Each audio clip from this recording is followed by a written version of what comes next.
Hello,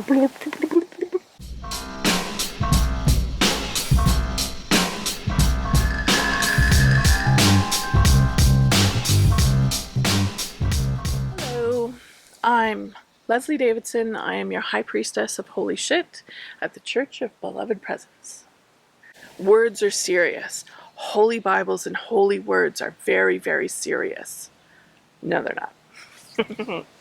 It's not very serious, but I am not down with the gendered language in A Course in Miracles.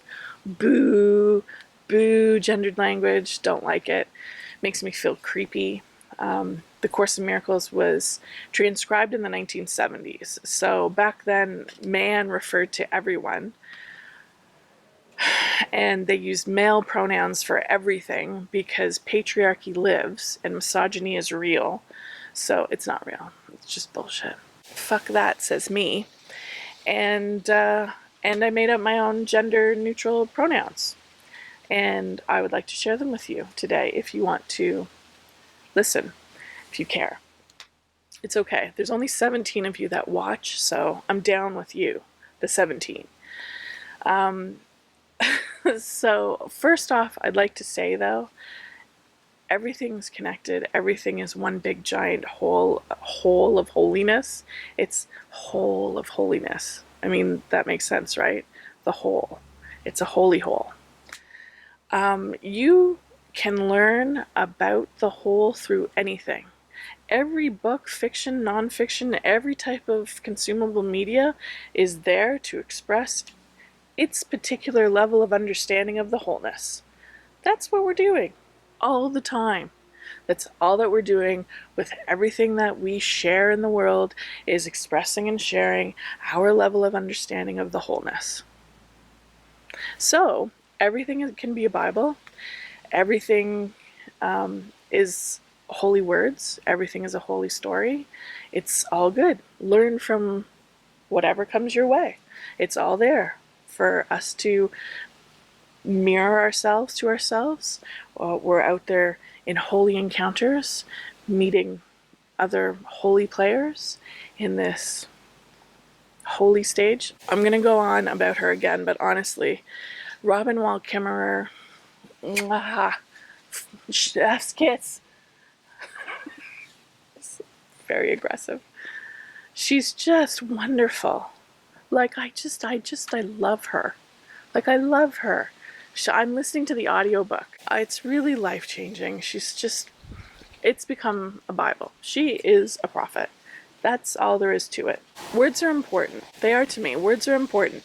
Until we get to the point where we are so unified that we communicate directly mind to mind in the mind of God, we need words. Words are just symbols to share ideas. We need them. And so they're important because they shape how we understand. They shape how we think. They shape what we believe. So words are important. And I believe that all words for divinity and for the wholeness should be gender neutral. Because substituting a male pronoun for a female pronoun is making the same error. Gender neutral, gender inclusive. It's no coincidence that's a discussion in public right now, is the use of terminology in gendered pronouns and the use of neutral, gender neutral, inclusive pronouns. It's not a coincidence. I mean, these things are important because they impact how we perceive the world, and it's progression.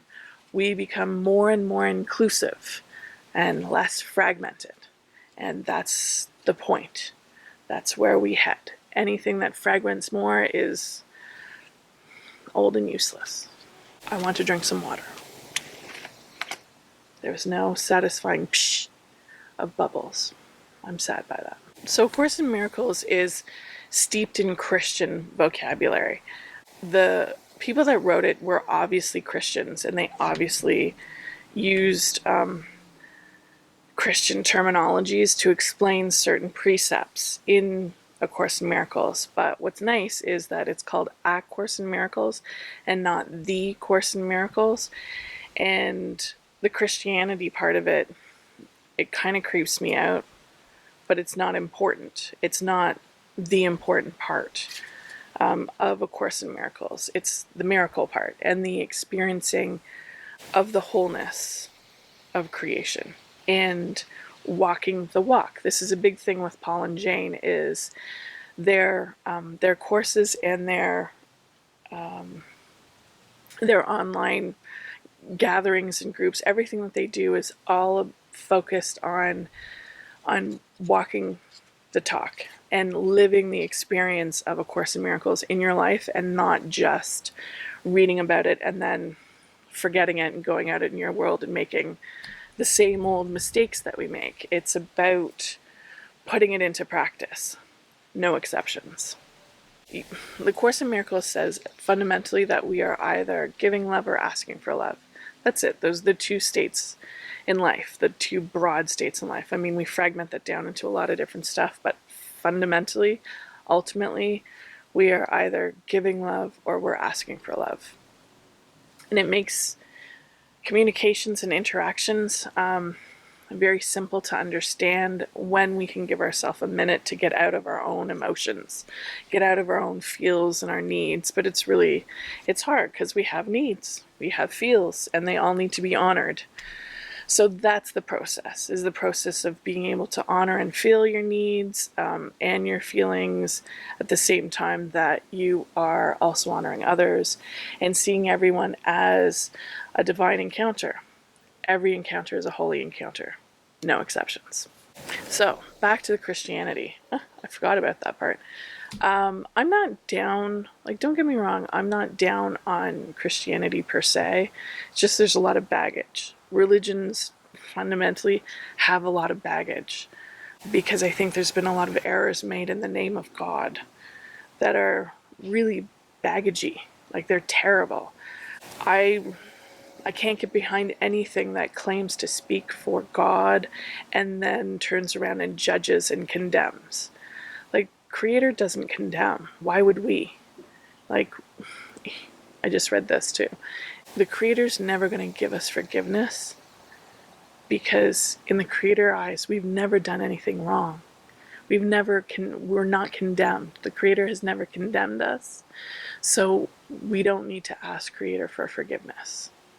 In Creator's eyes, we are perfectly innocent and guiltless and sinless. I'm conflicted about religions because anytime they speak of love and wholeness, they're right. And anytime any religion speaks of division or fragmentary ideas or exclusions, it's an error. I mean, that's a fundamental baseline. It's very it's a very easy rule to follow, and it seems to get broken a lot. All right, so we might as well, let's go through them. Okay, these are my chosen. Who cares what I choose? No, seriously, who cares? Anyway, here's a list. Here's a list of my choices for gender neutral titles and pronouns for divinity. To me, they're pretty explanatory. Self-explanatory. I talk a lot more about them in the Holy Shit Handbook. That's what I'm working on. I'm working on the Holy Shit Handbook. Makes me laugh. Yeah, and I'll tell you more about that as it happens. But if you want these, I'm going to put a link in the... Oh, where is this? I'll put a link in the description about it. I'd be interested to know, what are your pronouns? What are your titles for divinity? What are your titles for the exact existential wholeness? What do you call it? Sorry, that came out really sarcastic, but I'm like, what do you call it? What do you call it? I really want to know. You tell me what you call it and how you refer to it. I want to know what you think. Man, that's what the podcast I got to do.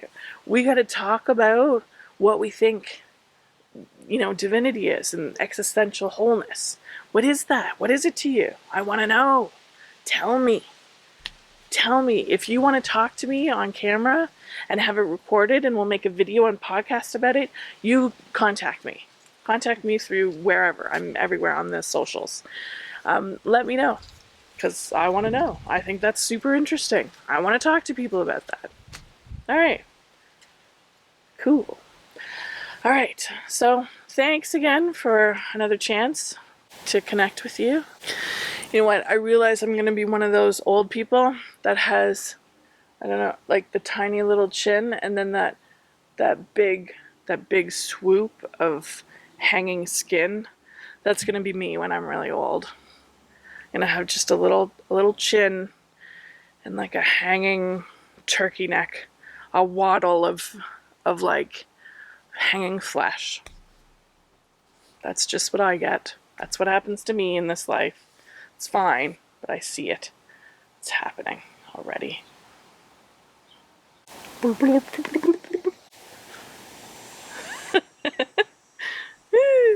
Some people hate it. They hate it so much when I get self-deprecating about my appearance or whatever. Some people really don't like it at all. But I just think it's funny. I don't know how to end this video. I don't know how to end my videos anymore. I need an outro. Alright, bye. I don't know how to wrap this shit up.